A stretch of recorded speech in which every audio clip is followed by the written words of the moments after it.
Deixa eu me apresentar. O meu nome é Neila Diniz de Oliveira. Eu trabalho na Casa Publicadora Brasileira, editora dos Adventistas do Sétimo Dia, que fica lá na cidade de Tatuí, interior de São Paulo. Eu mencionei ontem, agora dia 8 de dezembro, eu vou completar 28 anos de trabalho na Casa Publicadora Brasileira, na redação. Eu sou editora de livros. Não se assustem, né, com esse tempo de trabalho, é que eu comecei a trabalhar bem nova, com 17 anos, era uma adolescente. E ontem eu também mencionei que eu nunca me arrependi de ter permitido que Deus conduzisse e dirigisse minha vida.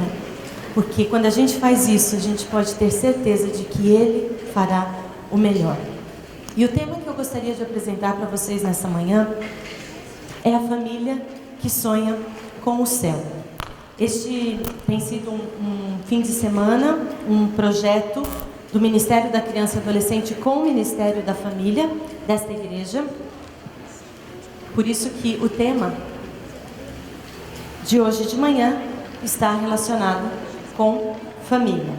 Bem, eu soube um tempo atrás que uma das universidades mais conceituadas do mundo, a Universidade de Harvard, fez uma pesquisa entre alguns jovens e eles descobriram, um grupo de psicólogos, algo que os assustou como resultado dessa pesquisa.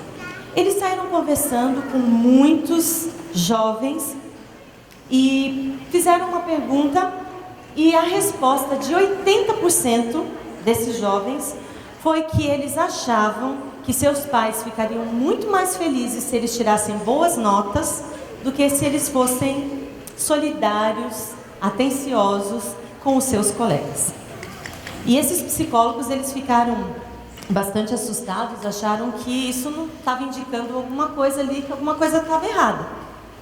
E eles aprofundaram esse estudo e eles então chegaram a um projeto de orientação para os pais, porque eles entenderam que talvez o problema estivesse na base desses jovens.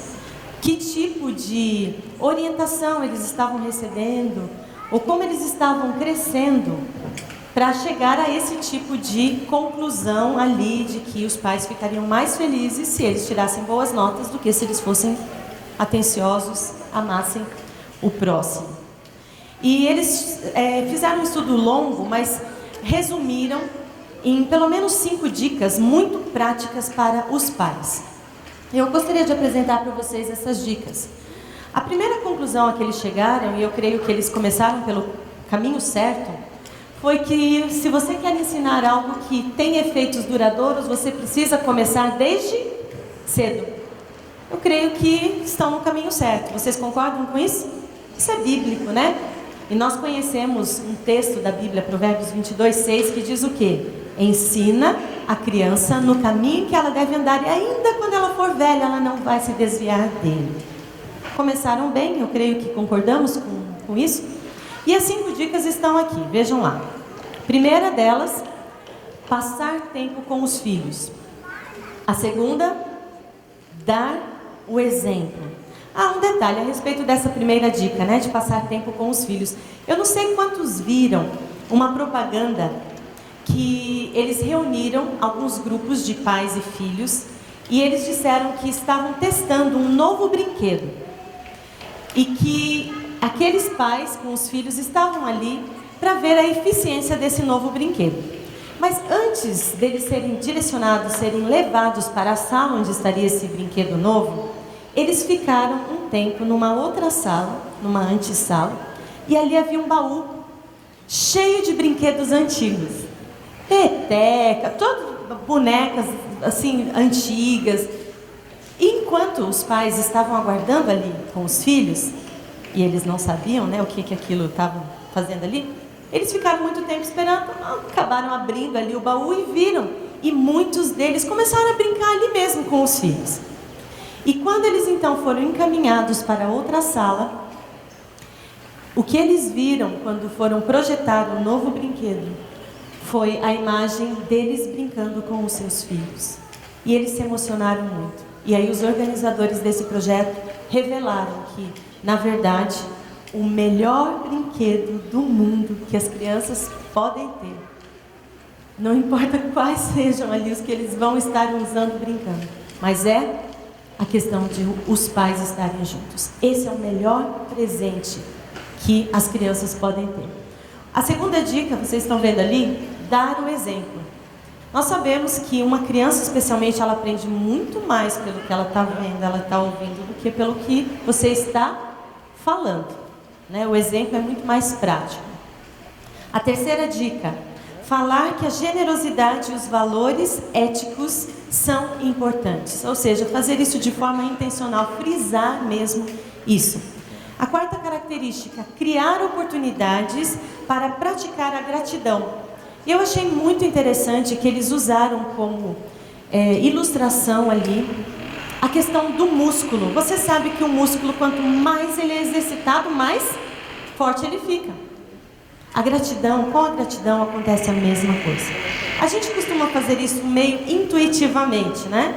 A criança ganhou um brinquedo, ganhou um presente de alguém. A primeira coisa que a gente diz, a nossa preocupação é o quê? O que você vai falar para o tio? O que você vai falar para a tia, né?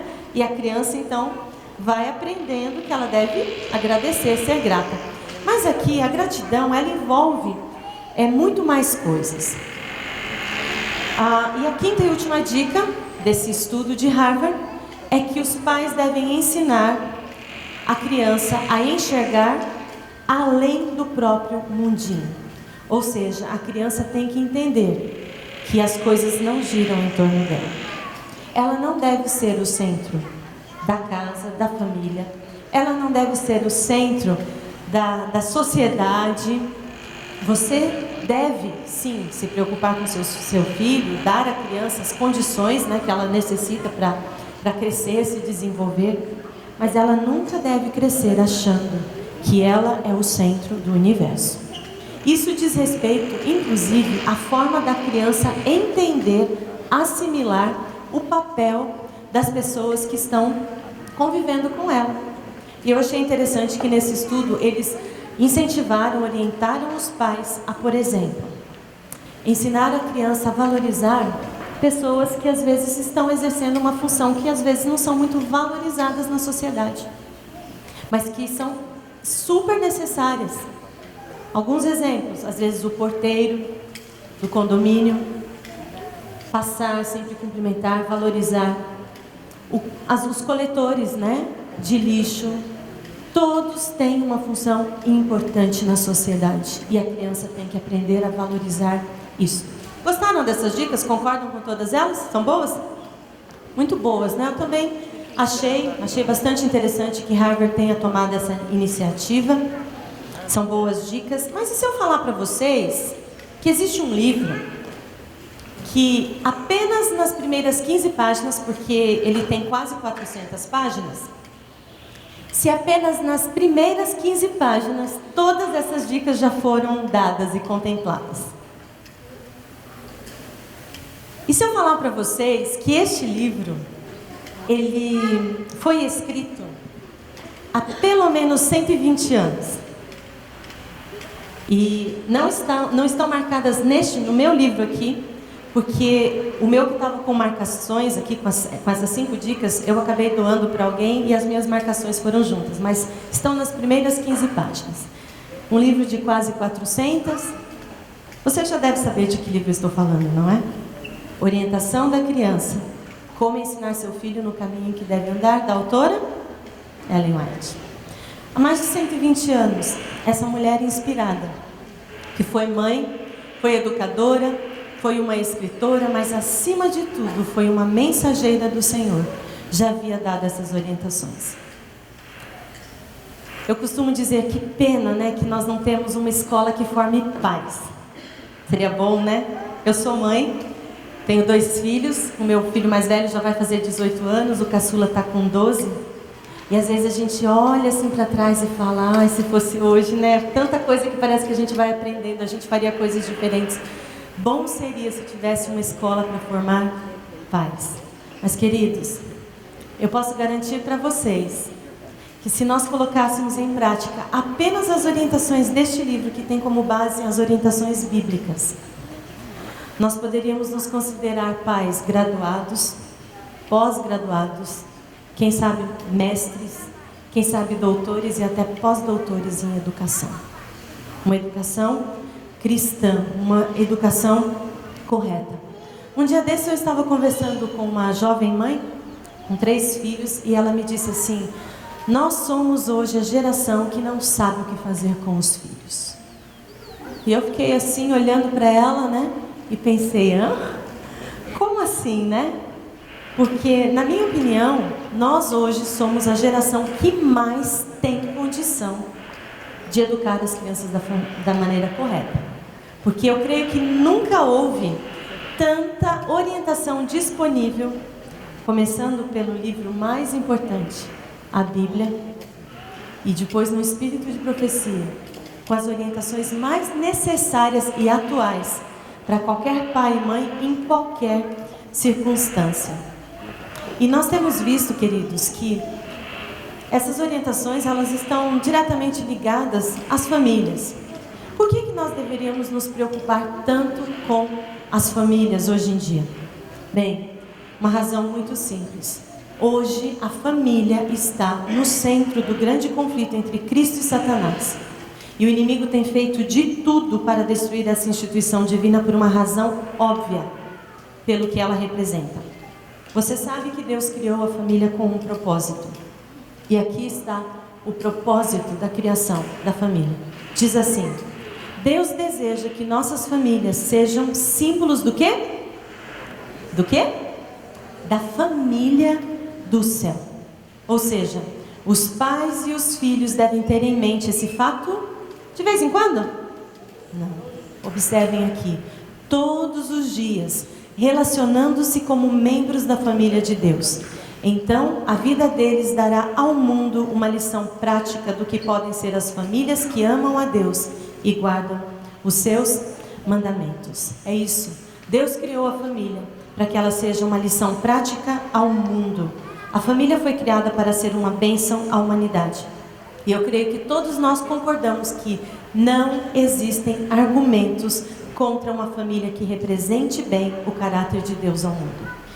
Essa é realmente uma grande responsabilidade que nós temos diante de Deus. Mas será que nós estamos entendendo essa responsabilidade? Nós somos famílias que vivem na terra, mas que deveriam estar sonhando com o céu, diariamente, e nos preparando para viver lá.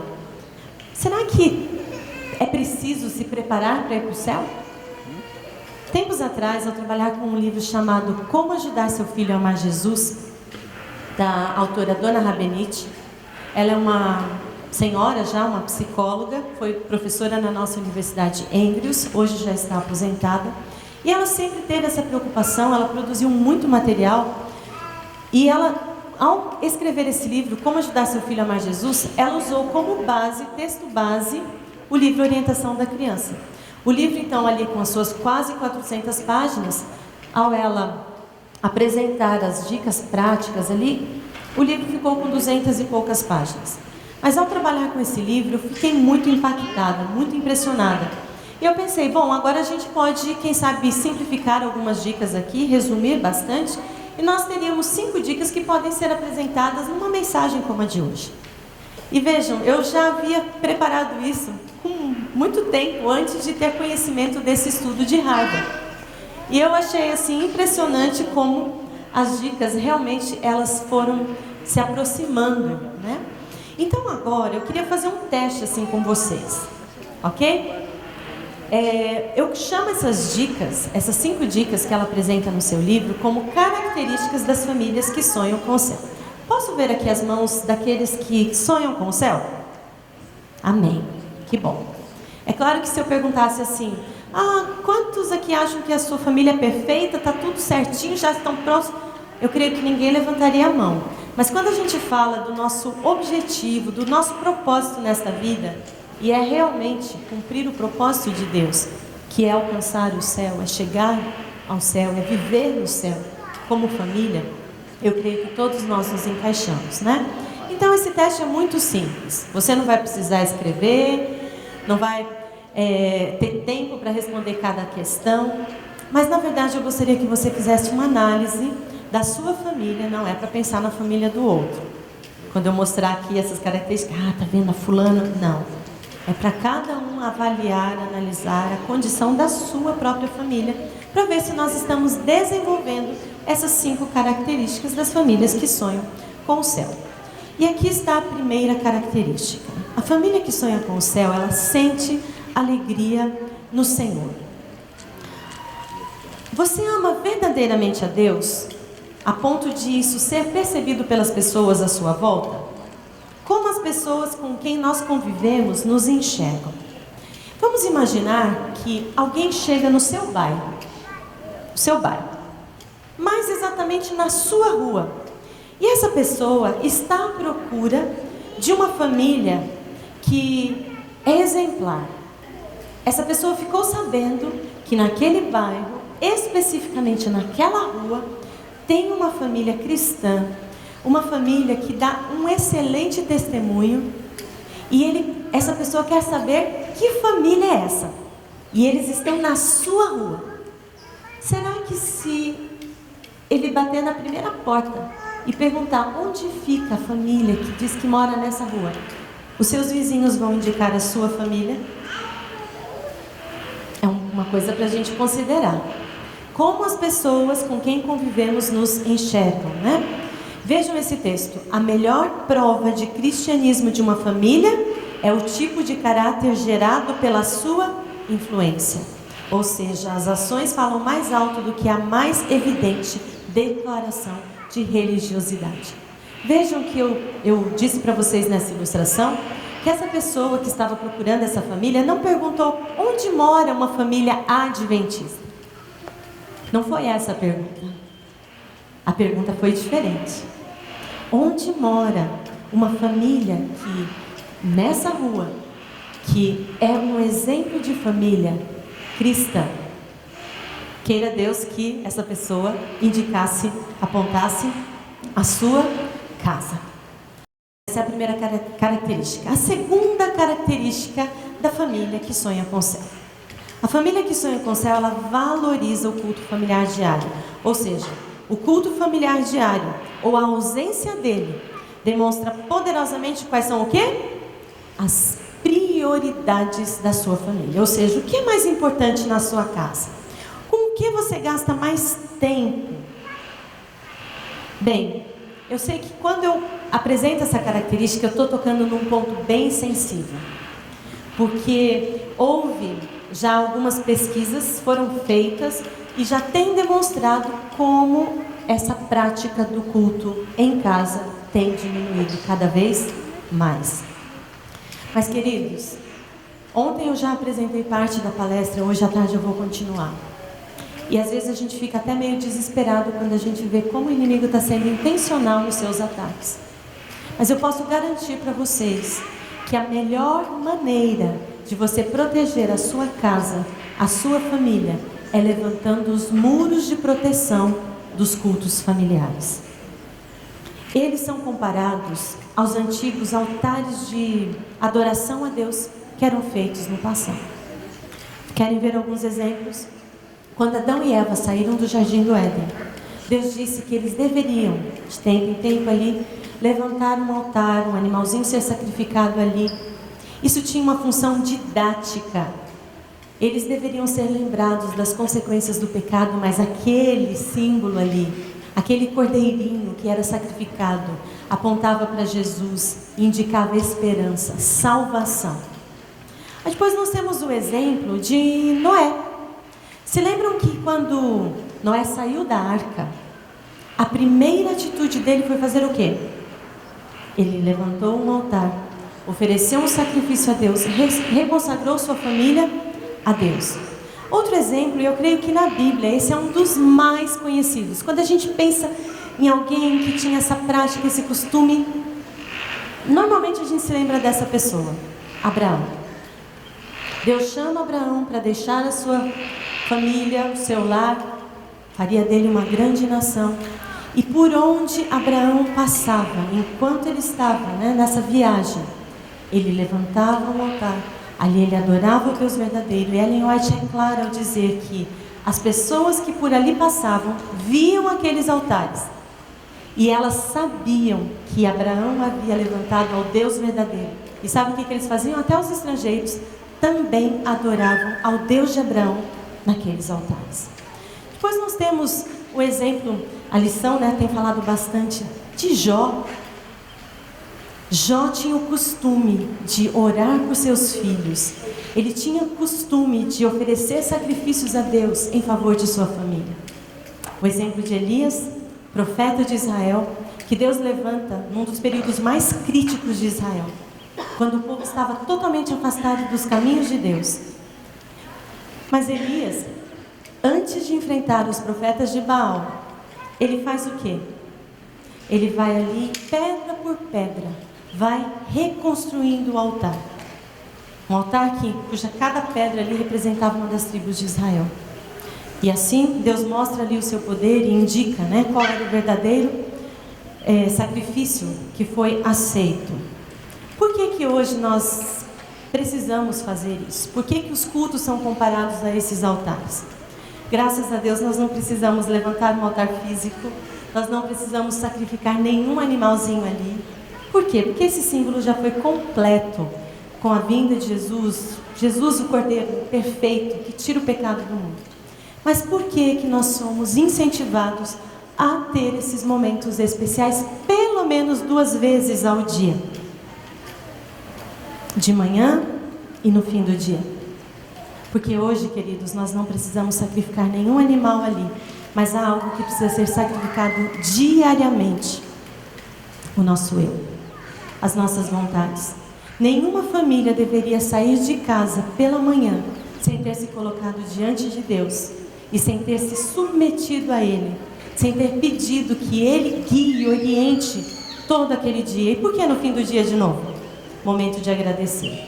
Reunir a família e ter um momento ali especial de agradecimento a Deus.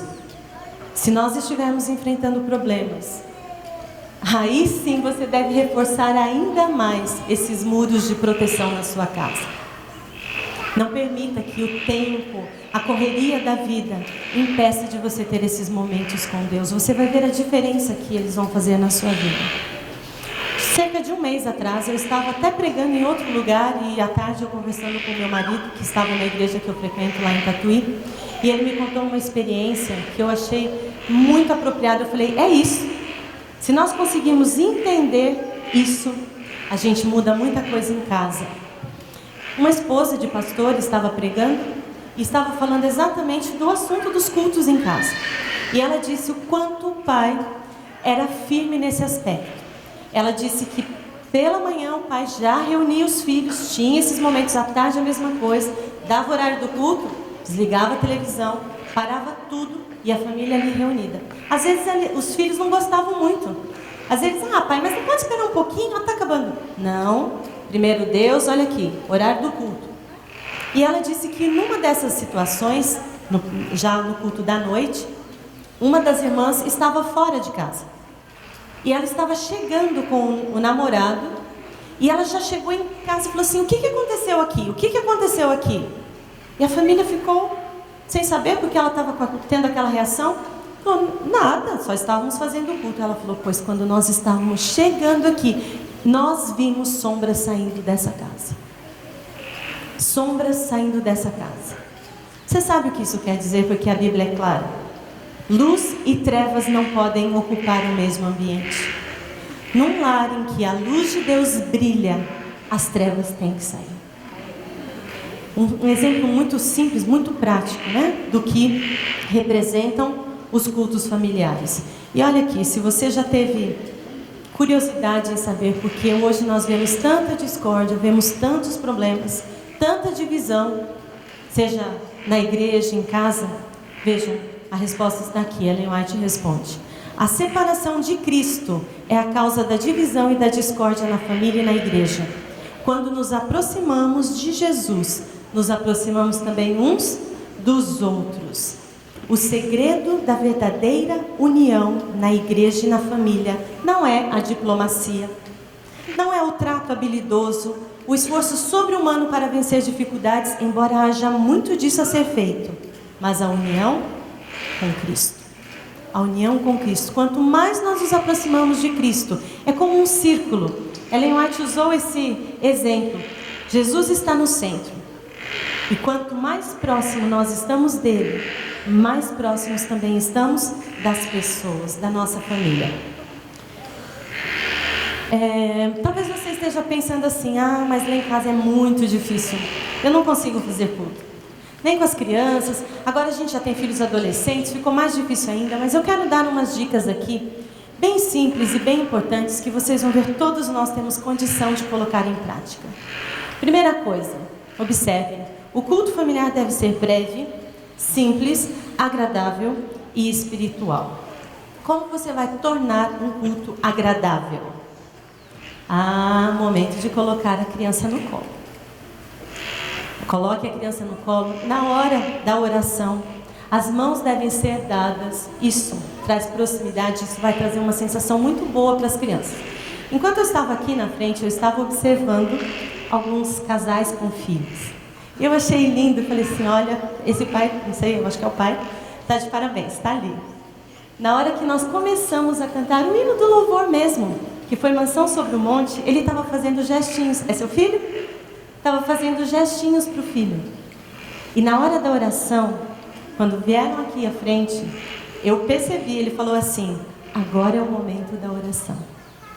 E a criança obedeceu e fez. Ellen White já falava disso e vocês podem observar. Às vezes quando a gente está aqui da frente, a gente tem uma noção mais assim, a gente enxerga mais alguns detalhes. Mas ela disse que criança que está acostumada a ter culto em casa tem um comportamento semelhante na igreja, na casa de Deus. Ela entende isso. Ela entende.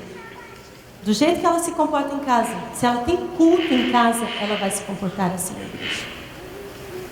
É muito importante que a gente perceba, que a gente coloque em prática isso. Que mais? Veja, o culto é um momento de você ir a Deus com suas alegrias, preocupações, de ouvir a Deus, aprender dele e também de aproximar os membros da família. Momento de endireitar as coisas com cada um. Sabe aquele dia que você acordou assim, que parece que está tudo dando errado? Aí a esposa já está nervosa, já responde para o marido, às vezes a criança chega, você já começa a dar bronca ali. Não foi legal. Passou o dia e você não percebeu e as coisas foram só se acumulando ali. Queridos, o culto é o momento para colocar as coisas em ordem. Pedir perdão, endireitar as coisas, fazer as pazes. Esse é um exemplo que as crianças precisam aprender na prática. Elas precisam entender que nós, como pais, erramos, nós somos falhos, mas nós nos apegamos a Deus e a gente tem humildade para resolver as coisas como Deus nos orienta. Dar um beijo, fazer as pazes. Não pense que, agora que eu consegui reunir a família para o culto, então agora eu vou começar a cobrar tarefas, vou dar ordens. Não façam isso no momento do culto. Tornem o culto o mais agradável possível. Cada família tem uma configuração diferente. Quando a criança é bem pequena, você tem um estilo de culto que você deve fazer com ela. À medida que ela vai crescendo, você vai adaptando esses momentos para que continue agradável. Lá em casa, como os meninos já estão moços, adolescentes, nós gostamos do culto da noite de ler algum livro com eles. Lemos juntos, lemos a Bíblia, reavivados por sua palavra, e depois, esse livro que a gente escolhe, nós já lemos muitos e muitos livros com eles. Histórias reais, histórias inspiradoras. Agora nós estamos lendo o livro A Revolução do Espírito, que é o livro de curso de leitura dos jovens do próximo ano. Um livro incrível. Fica aqui a dica para aqueles que se interessam pelo assunto. E espiritual. Mais do que qualquer outra coisa, o culto precisa ser espiritual. É o momento de trazer Deus para dentro da nossa casa de um modo intencional. Permitir que os nossos filhos saibam que a Bíblia, a sua palavra, é o guia para a vida e que nós amamos a Deus e desejamos viver para sempre com Ele. Por que será que cada vez mais as pessoas acham a linguagem da Bíblia difícil? Ler um livro do Espírito de Profecia, então? Não dá, as crianças não entendem isso. Por quê? Porque se a Bíblia não está sendo aberta nos lares, se os livros do Espírito de Profecia não estão sendo lidos em casa, é claro que elas não vão se acostumar, se familiarizar com essa linguagem. E hoje nós temos muitas facilidades, não temos nem desculpa para dar. Porque existem versões contemporâneas, modernas, que têm uma linguagem fácil, acessível até mesmo para as crianças. Então vamos cuidar disso, né? Desse aspecto, tornar a Bíblia realmente o livro, a orientação que nós precisamos ter em casa. E é o momento também para que o Espírito Santo influencie a nossa vida, influencie a nossa família. Aqui tem uma foto, uma imagem. Aqueles que assistiram o DVD da trimestral da Sala do Hall devem ter visto. É uma caixa que se chama Culto no Lar. Esta caixa é uma sugestão para o departamento infantil, porque não tem como trabalhar família e igreja separadamente. Nós precisamos integrar isso. Então, o que começa lá em casa precisa ser continuado na igreja, e o que acontece na igreja precisa ser continuado em casa. Vejam o que tem dentro dessa caixa. A ideia é que cada sala do departamento infantil tenha uma caixa dessa que deve ficar uma semana com cada família ali da sala. O que tem ali? Um devocional infantil, uma Bíblia para criança, um CD com músicas, um DVD, a liçãozinha. E, em princípio, isso daqui serve só como modelo, porque cada família deve ter essa cesta espiritual em casa, né? E ali acompanha também um livro chamado Pagando o Preço, que são orientações para os pais. Vai uma cartinha junto, ali na frente o verdinho, é um tapetinho de oração. Cada família deveria ficar pelo menos uma semana com essa cesta. Mas como eu disse, trabalho continuado. O ideal é que isso aconteça primeiro em casa, que a criança se acostume com isso em casa. Vocês devem ter visto um tempo atrás, produziu, acho que foi até a própria divisão, Ministério da Criança e Adolescente, um DVD que falava que numa semana são 168 horas, e às vezes a criança está recebendo apenas uma hora, a hora que ela fica na igreja, de escola sabatina. Queridos, isso não é possível, especialmente no tempo em que nós estamos vivendo. Precisamos ser intencionais nesse aspecto, ok? Bom, a terceira característica da família que sonha com o céu. A família que sonha com o céu, ela faz escolhas sábias. O que merece mais atenção em sua casa? Para quem a porta do seu lar está sendo aberta? O que tem acesso mais facilmente à sua casa? E eu quero contar uma história para vocês, que eu contei já ontem à noite, mas ela é bastante apropriada, com respeito a essa questão de portas de acesso. Ellen White tem um texto, deixa eu ver se está aqui, não está, está no outro, em que ela diz que as portas de acesso para o inimigo são os nossos sentidos. Por isso nós precisamos cuidar mesmo com o que a gente lê, com o que a gente ouve, com o que a gente assiste. E essa história aconteceu com um missionário norte-americano que estava trabalhando aqui na América do Sul, o nome dele David. Ele entrou no ônibus, se sentou ao lado ali de um senhor, começaram a conversar. Esse senhor logo se identificou como o curandeiro ali da região. Ele disse: aqui eu mando em tudo, eu sou muito poderoso, eu lanço feitiço sobre as pessoas, faço alguém ficar doente, depois lanço outro feitiço, a pessoa fica boa, lanço feitiço, faço a pessoa ficar muito rica, se ela me desagrada por alguma razão, lanço outro feitiço, ela perde tudo que ela tem.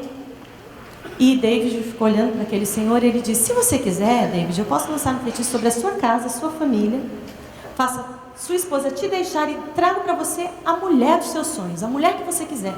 E David olhou com confiança para ele e disse: não, na minha casa você não pode tocar. E ele disse: eu posso, você não tem noção, eu sou muito poderoso, peço o que você quiser, eu faço. Ele disse: na minha casa, na minha família você não pode tocar. E o curandeiro contrariado falou assim: olha, eu vou te fazer umas perguntas, e só depois que você me responder essas perguntas, aí a gente volta a conversar para ver se eu posso ou não posso tocar na sua vida, na sua família. Ele disse: vai em frente, faça as perguntas. A primeira pergunta que ele fez a David foi se David via pornografia.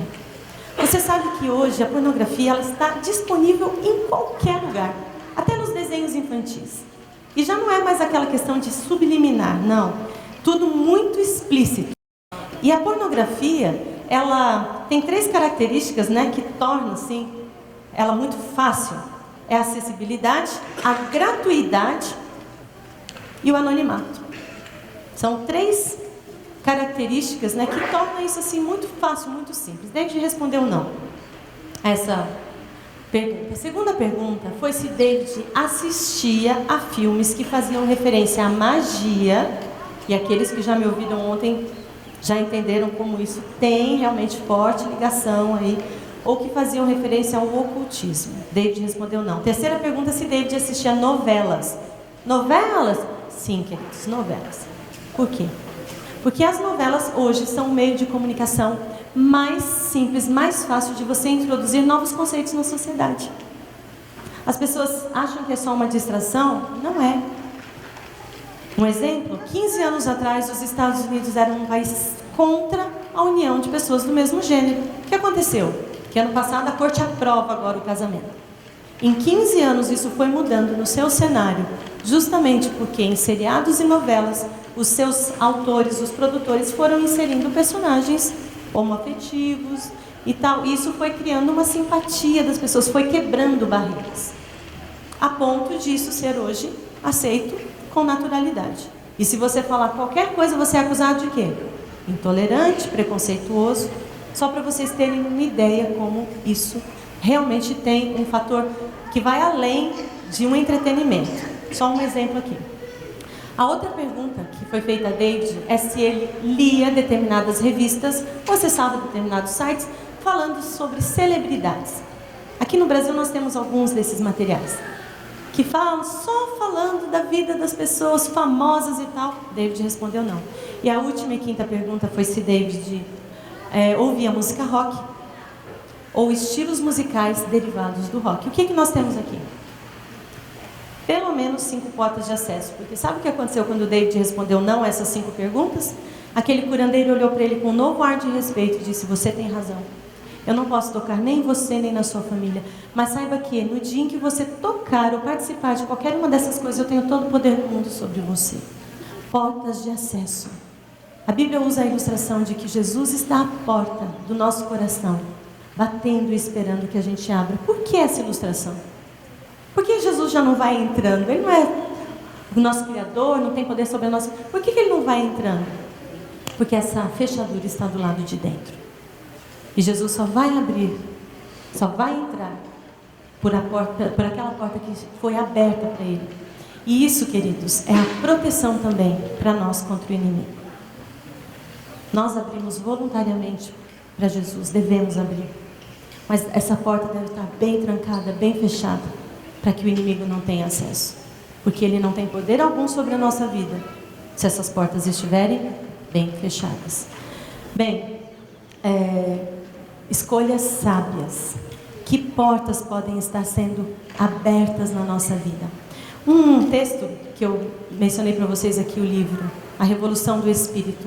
O autor, Ron Clusot, ele apresenta um capítulo inteirinho em que ele fala de coisas que podem estar afastando o Espírito Santo da nossa vida.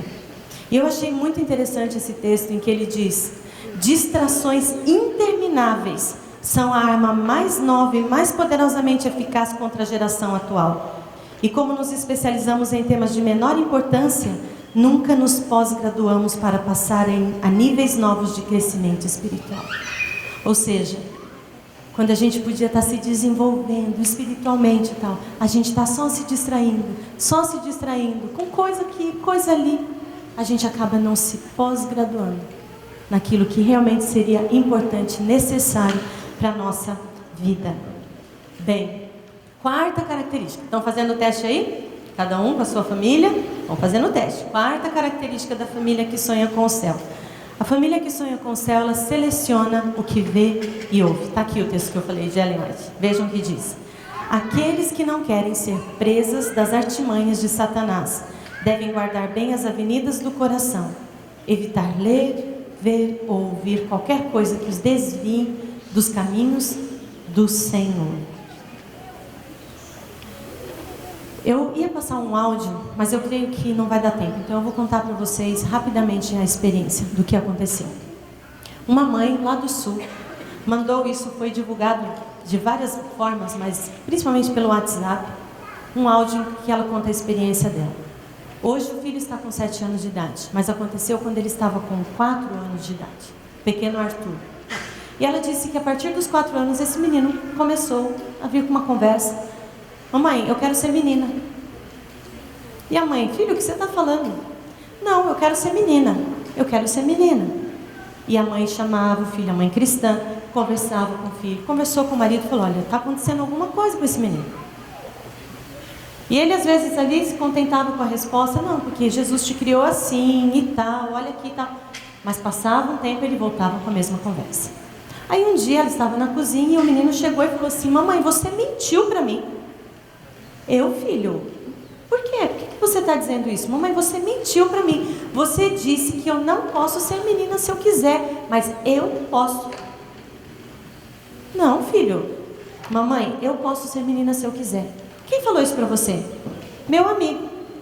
Amigo? Que amigo, Arthur? Ela sabia que não tinha mais ninguém em casa. Meu amigo. Mas onde está esse amigo? Está sentado ali no sofá. Me mostra esse amigo. Chegou lá, não tinha ninguém. Arthur, não tem ninguém aqui. Mamãe, você não está vendo? Meu amigo sentado ali. Aí a mãe, usando a psicologia, falou assim: me conta como é esse amigo. E o menino começou a descrever.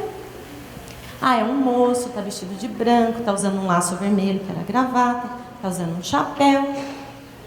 Ela disse que quando ouviu a descrição do menino, na hora ela identificou. Ele estava descrevendo o Zé Pilintra, que é uma entidade. Eu falei uma vez que é da Umbanda, depois alguém que entende do assunto falou assim: não, é da Quimbanda e tal, mas não vem ao caso, né? Que tipo de influência estava entrando naquela casa? A mãe pegou o menino e disse: filho, esse seu amigo vai embora agora e ele não pisa mais aqui dentro. Pegou o menino, levou para o quarto e começou a orar. E o menino se debatendo e não, me larga, mãe, me larga. E ela orando por ele, orando por ele. Aí quando passou assim, aquele estresse ali da situação, ela disse que começou a orar a Deus e falou: meu Deus, o que está acontecendo? Que influência, como que isso está acontecendo dentro da minha casa? Aí ela disse que orando, o coração dela foi impressionado a assistir os programas que aquele menino estava assistindo, de televisão, porque o menino ficava muitas horas em frente à televisão, com a mãe dentro de casa.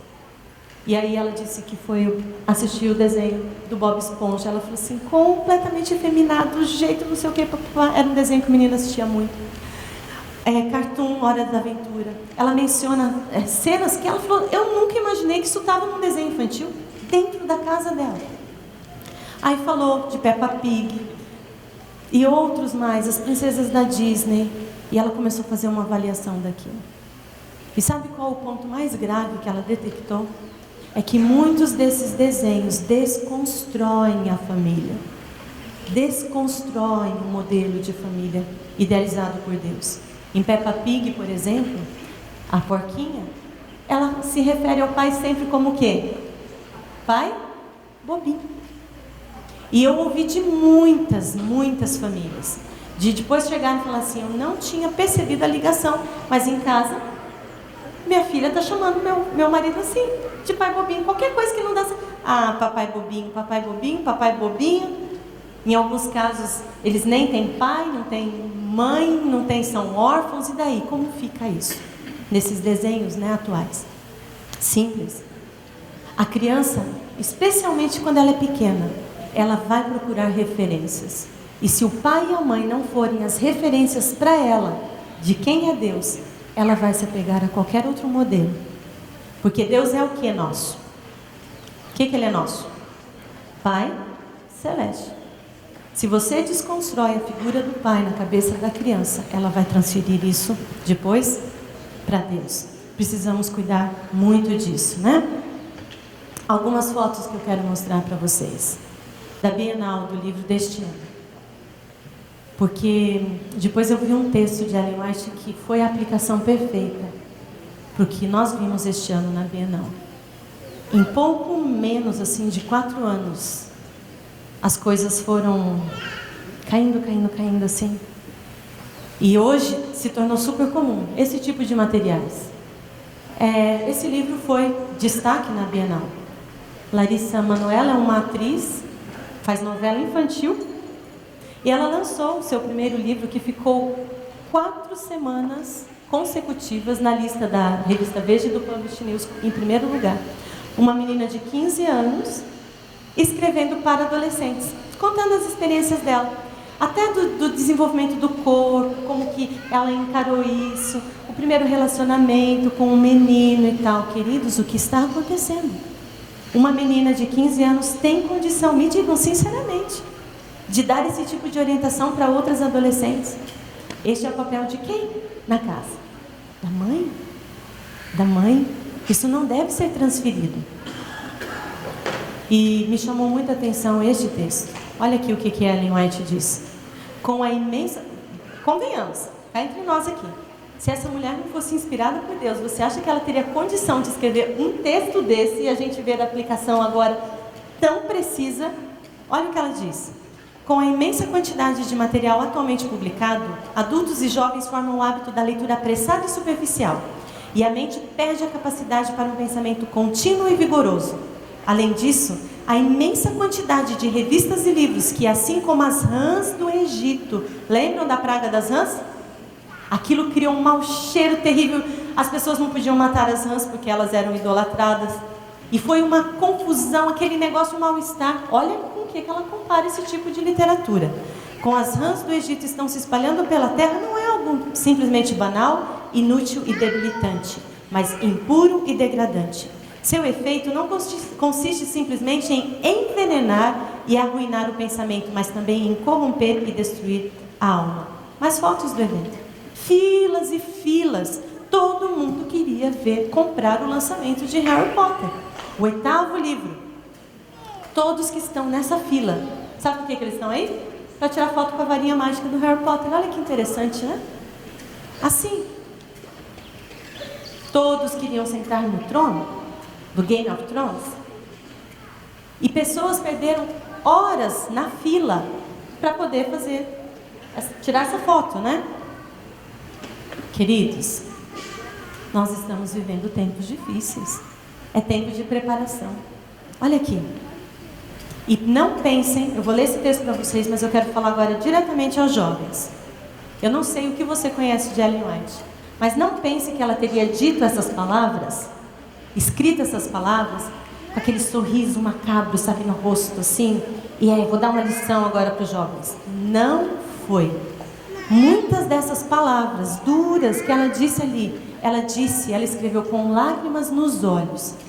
Para você ter uma ideia, a última visão que ela teve, que foi em 3 de março de 1915, antes da morte dela, dizia respeito aos jovens e a preocupação dela. Ela tinha angústia pelos jovens, amor verdadeiro por eles. Por isso que ela disse essas palavras. Vejam, os jovens comportam-se em geral como se as preciosas horas do tempo de graça, enquanto se prolonga a misericórdia, fossem um grande feriado, e eles estivessem neste mundo apenas para seu entretenimento, para se divertir, com uma série contínua de emoções. Satanás tem se esforçado especialmente para levá-los a achar prazer em diversões mundanas e a se justificarem tentando mostrar que essas distrações são inofensivas, inocentes e mesmo importantes para a saúde. E não tem um exemplo melhor da aplicação desse texto do que isso daqui. Por quê? Porque quando esse jogo foi lançado, a Niantic, que é a produtora dele, alegou o seguinte: os jovens estão passando muito tempo no celular, nos tablets, e eles estão confinados. Eles têm ali um mundinho deles e eles não saem. Então vamos criar agora um jogo em que as pessoas saiam. Isso vai fazer bem para a saúde delas. Vocês se lembram quando foi divulgado? Não foi exatamente esse o ponto? Pokémon Go. Go é o verbo ir em inglês. Caminhar, vai andar. E eu ouvi uma explicação do Scott Meyer a respeito disso daqui que me fez assim tremer. Porque quando Jesus voltou para o céu, ele deu uma ordem para os discípulos. E ele disse que os discípulos deviam fazer o quê? Ir. E nós estamos indo. Mas para onde? Nós estamos caminhando. Mas para quê? Coisas muito sérias que nós precisamos ter em mente. Você sabia que no jogo Pokémon, Pocket Monster, né? Daí vem a expressão Pokémon, um desenho lá da década de 90, hoje à tarde eu vou falar mais sobre isso, você vai entender a ligação, por que tanta coisa agora está vindo que era lá daquela época da década de 90. Você caça monstros, né? Só que existem alguns que você não precisa caçar. Na verdade, você tem que conquistar. E aí, quando você conquista ele vai evoluindo. E um desses monstros é o Dratini, que começa como uma minhoquinha, depois evolui para uma serpente com asas na cabeça. E aí você já entendeu onde isso vai dar. E depois evolui para um dragão, o Dragon Knight. O que nós vemos aqui? Além do princípio aí da evolução, né? Nós vemos um símbolo claríssimo para um ser só na Bíblia. Só um ser é identificado dessa forma. Antiga serpente, dragão, que é quem? O diabo, queridos. Nós não podemos permitir que as nossas crianças que nós amamos tanto estejam cultivando esse tipo de monstro. Às vezes dentro de casa, no próprio celular, precisamos estar atentos. Olha aqui, agora o recado é para os pais. Os pais precisam compreender sua responsabilidade. O mundo está cheio de armadilhas para os pés dos jovens. As influências educativas do lar são uma força decidida para o bem ou para o mal. Se a criança não for instruída corretamente ali, Satanás a educará por meio de fatores escolhidos por ele, ou seja, se o campo, que é a mente da criança, não for cultivado da forma correta, com as sementes corretas, o inimigo vai vir e vai semear as sementes dele. E essas sementes vão dar os seus frutos. Um exemplo aqui bem simples disso. No começo do ano, nós estávamos em São Paulo, era casamento de alguém da família, estávamos hospedados no apartamento de um amigo, e lá ele tinha Sky, e os meninos estavam procurando alguma coisa para assistir, passando de um canal para o outro. Quando ele passava, eu falei, peraí, parou. Era uma propaganda entre um desenho e outro da Nickelodeon. Nickelodeon é um dos canais mais vistos no mundo inteiro, das crianças. Dos 10 canais mais vistos, os 4 primeiros são canais para crianças. E uma propaganda que dizia assim, ó, no 7º dia, olha que interessante, no 7º dia, o domingo foi criado como dia de descanso. Por isso, surgiu a estralava um dedo, e apareceu a imagem de um sofá, para que você passe os seus domingos assistindo a Nickelodeon. Me diga, sinceramente, uma criança tem condição de entender onde está o problema ali? Ela tem condição de entender que o 7º dia é o sábado e é o 7º dia mesmo, e que o domingo não é o 8º dia, é o primeiro da semana? Se não fosse o primeiro, não teria razão para o seguinte ser segunda? E uma mãe escreveu no Facebook da Nickelodeon: Nick, olha, vocês comeram bola e corrijam isso. Você acha que responderam? Não responderam. Então nós precisamos estar atentos. A quinta e última característica da família que sonha com o céu. A família que sonha com o céu, ela mostra como a religião funciona na vida. É prática mesmo. É prática.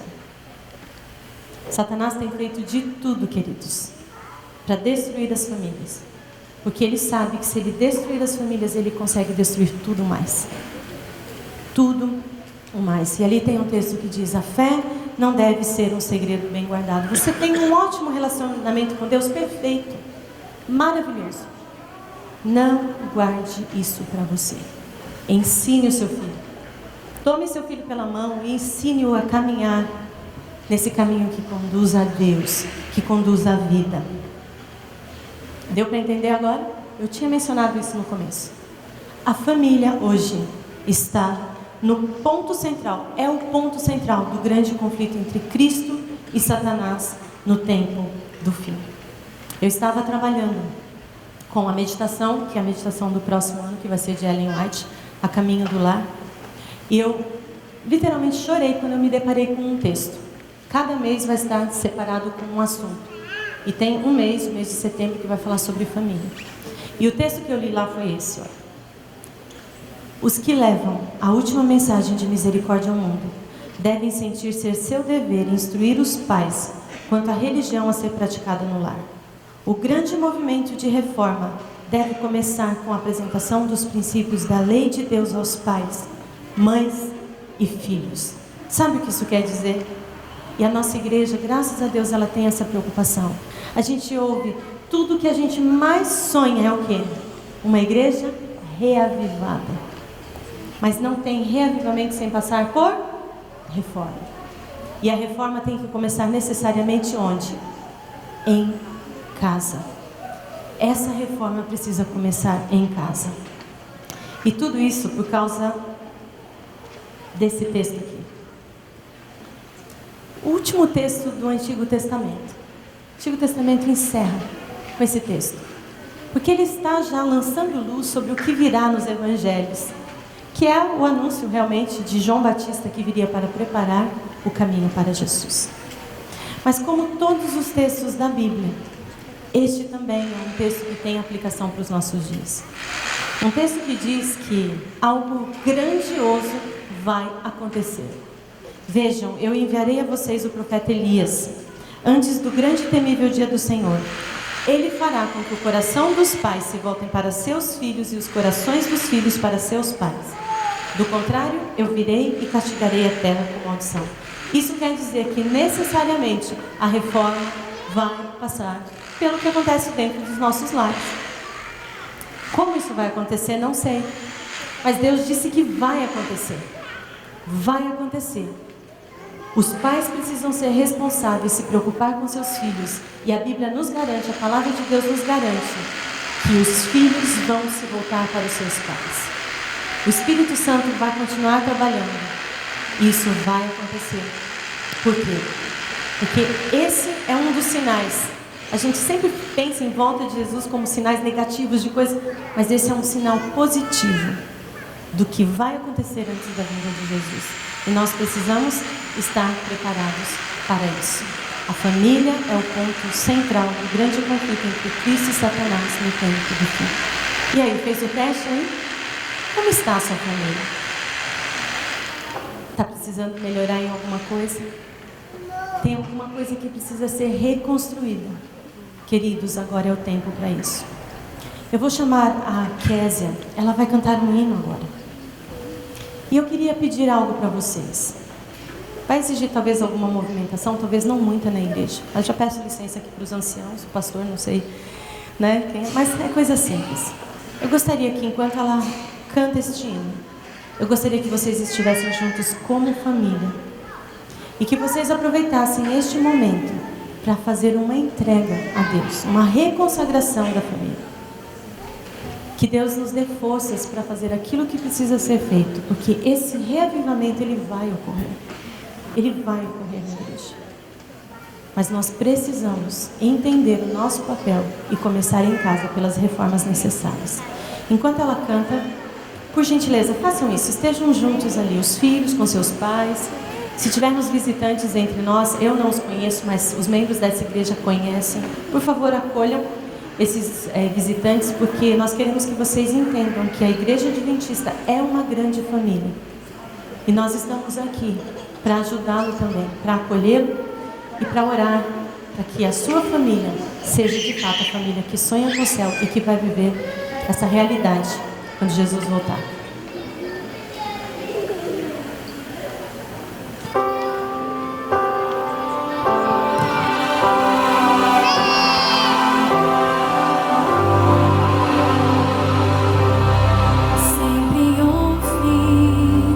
Que existe um céu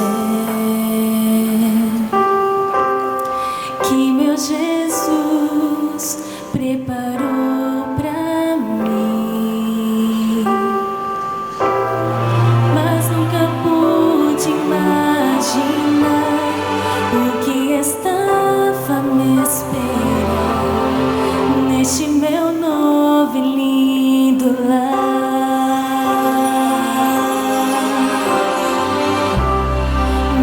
Jardins, lagos de cristal, lindas mansões, vida eterna, flores que nunca murcharão, não há mais sombra do mar, um novo céu, um novo lar.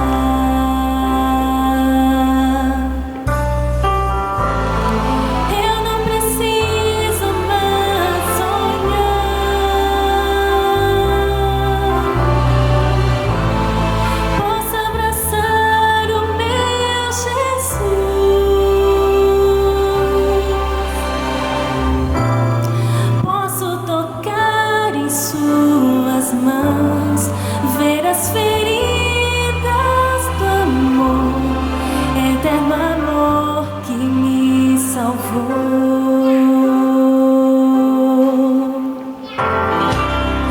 Quanta emoção quando encontrei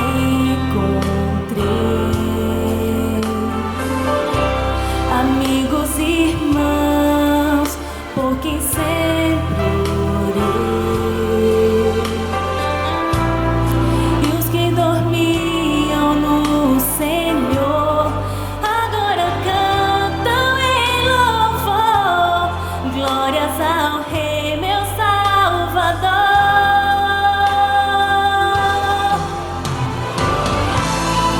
Eu não preciso mais sonhar, posso abraçar o meu Jesus,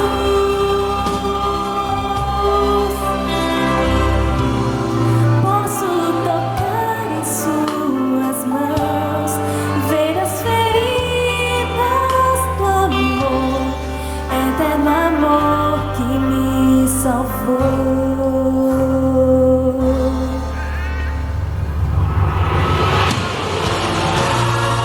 Eu não preciso mais sonhar, posso abraçar o meu Jesus,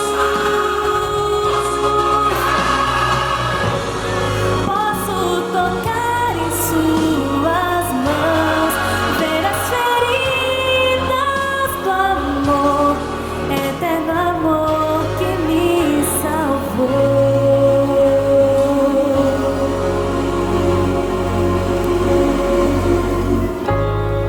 Eterno amor que me salvou.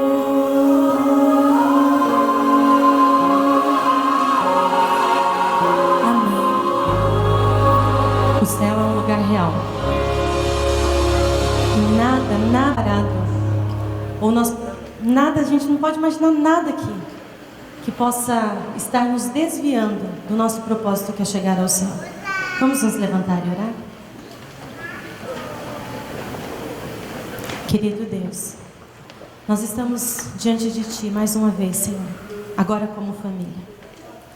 Estamos reunidos, Senhor, para Te dizer o quanto nós Te amamos e o quanto nós desejamos estar contigo no céu. Que essas distrações, Senhor, que têm sido criadas para nos desviar dos Teus caminhos, que elas possam ficar para trás, que nós possamos nos desvencilhar delas, Senhor, e prosseguir para o alvo. Nós Te agradecemos pelo sacrifício de Jesus, pela vida, pela ressurreição dEle. E Te agradecemos pelo que o Senhor faz em nossa vida. Que esse nosso desejo, Senhor, ele se concretize, ele se torne logo uma realidade. E que possamos receber Jesus com alegria quando Ele voltar nas nuvens dos céus.